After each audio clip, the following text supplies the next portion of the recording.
जय श्री कृष्णा। आइए सुनते हैं कार्तिक मास में सुनी जाने वाली यह कहानी। हिंदू पंचांग के अनुसार हर वर्ष का 8वां महीना कार्तिक होता है। कार्तिक का महीना 12 महीनों में से श्रेष्ठ महीना है। पुराणों में कार्तिक मास को स्नान, व्रत व तप की दृष्टि से मोक्ष, कल्याण प्रदान करने वाला बताया गया है। कार्तिक मास में पूर्णिमा, स्नान, दान, दीपदान, तुलसी विवाह, कार्तिक कथा का महात्म्य आदि सुनते हैं। ऐसा करने से अत्यंत शुभ फलों की प्राप्ति व पापों का नाश होता है। पुराणों के अनुसार जो व्यक्ति इस कार्तिक माह में स्नान, दान तथा व्रत करता है उसके सारे पापों का अंत हो जाता है। श्री कृष्ण जी तो यहाँ तक कहे हैं कि कार्तिक का यह महीना भगवान श्री कृष्ण को अति प्रिय है। इस महीने में किया गया थोड़ा सा भजन भी बहुत ज़्यादा फल देता है। भगवान श्री हरि विष्णु ने स्वयं कहा है कि कार्तिक माह मुझे अत्यधिक प्रिय है। वनस्पतियों में तुलसी, तिथियों में एकादशी और क्षेत्रों में श्री कार्तिक भी मुझे प्रिय हैं। जो प्राणी जितेंद्रिय होकर इनका सेवन करता है वह यज्ञ करने वाले मनुष्य से भी अधिक प्रिय लगता है। उसके समस्त पाप दूर हो जाते हैं। ऐसा करने से अश्वमेघ यज्ञ के समान पुण्य फल मिलता है। कार्तिक माह की पूर्णिमा तिथि पर व्यक्ति को बिना स्नान किए नहीं रहना चाहिए। आइए सुनते हैं कार्तिक मास की यह कथा। किसी गांव में एक बुढ़िया रहती थी और वह कार्तिक का व्रत रखती थी। उसके व्रत खोलने के समय कृष्ण भगवान आते और एक कटोरा खिचड़ी का रख कर चले जाते। बुढ़िया के पड़ोस में एक औरत रहती थी। वह हर रोज यह देखकर ईर्ष्या करती कि इसका कोई नहीं है, फिर भी इसे खाने के लिए खिचड़ी मिल ही जाती है। एक दिन कार्तिक महीने का स्नान करने बुढ़िया गंगा गई। पीछे से कृष्ण भगवान उसका खिचड़ी का कटोरा रख गए। पड़ोसन ने जब खिचड़ी का कटोरा रखा देखा और देखा कि बुढ़िया नहीं है, तब वह कटोरा उठाकर घर के पिछवाड़े फेंक आई। कार्तिक स्नान के बाद बुढ़िया घर आई तो उसे खिचड़ी का कटोरा नहीं मिला और वह भूखी ही रह गई। बार बार एक ही बात कहती कि कहाँ गई मेरी खिचड़ी और कहाँ गया मेरी खिचड़ी का कटोरा। दूसरी ओर पड़ोसन ने जहाँ खिचड़ी गिराई थी वहाँ एक पौधा उगा जिसमें 2 फूल खिले।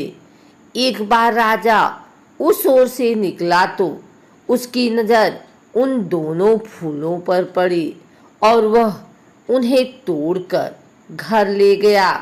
घर आने पर उसने वह फूल रानी को दे दिए, जिन्हें सूंघने पर रानी गर्भवती हो गई।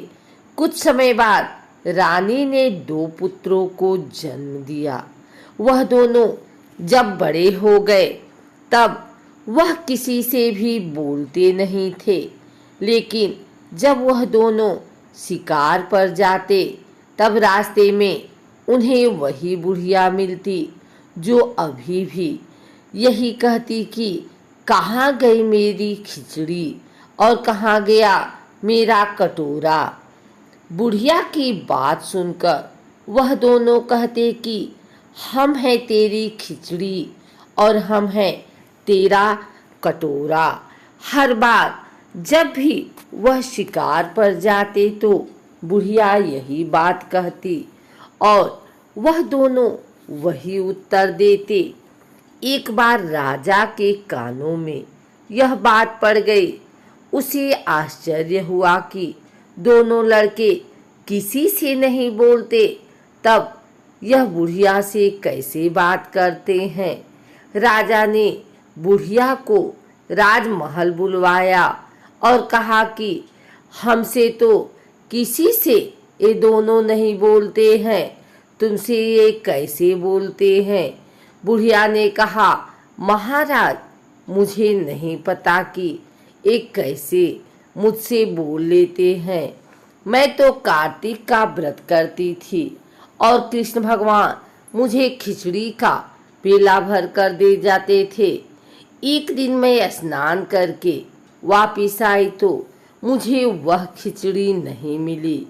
तब से मैं कहने लगी कि कहाँ गई मेरी खिचड़ी और कहाँ गया मेरे खिचड़ी का कटोरा।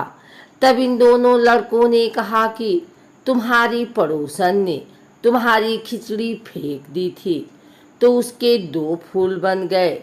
वह फूल राजा तोड़ कर ले गया और रानी ने सूंघा तो हम 2 लड़कों का जन्म हुआ। हमें भगवान ने तुम्हारे लिए भेजा है। कार्तिक मास का महत्व। आध्यात्मिक ऊर्जा एवं शारीरिक शक्ति का संग्रह करने में कार्तिक मास का विशेष महत्व है। इसमें सूर्य की किरणों एवं चंद्र किरणों का पृथ्वी पर पड़ने वाला प्रभाव मनुष्य से मन मस्तिष्क को स्वस्थ रखता है। इसीलिए शास्त्रों में कार्तिक स्नान और कथा श्रवण महात्म्य पर विशेष जोर दिया गया है। धार्मिक कार्यों के लिए यह मास सर्वश्रेष्ठ माना गया है। अश्विन शुक्ल पक्ष से कार्तिक शुक्ल पक्ष तक पवित्र नदियों में स्नान ध्यान करना श्रेष्ठ माना गया है। श्रद्धालु गंगा तथा यमुना में सुबह सवेरे स्नान करते हैं। जो लोग नदियों में स्नान नहीं कर पाते वह सुबह अपने घर में स्नान व पूजा पाठ करें। कार्तिक माह में शिव, चंडी, सूर्य तथा अन्य देवों के मंदिरों में दीप जलाने तथा प्रकाश करने का अत्यधिक महत्व माना गया है। इस माह में भगवान विष्णु का पुष्पों से अभिनंदन करना चाहिए। तुलसी पूजा का महत्व बताते हुए उन्होंने कहा कि तुलसी के पत्ते पंचामृत में डालने पर चरणामृत बन जाता है। तुलसी में अनंत औषधि युक्त गुण भी विद्यमान है। इसीलिए हमारे ऋषि मुनियों ने इन्हें विष्णु प्रिया कहकर पूजनीय माना है।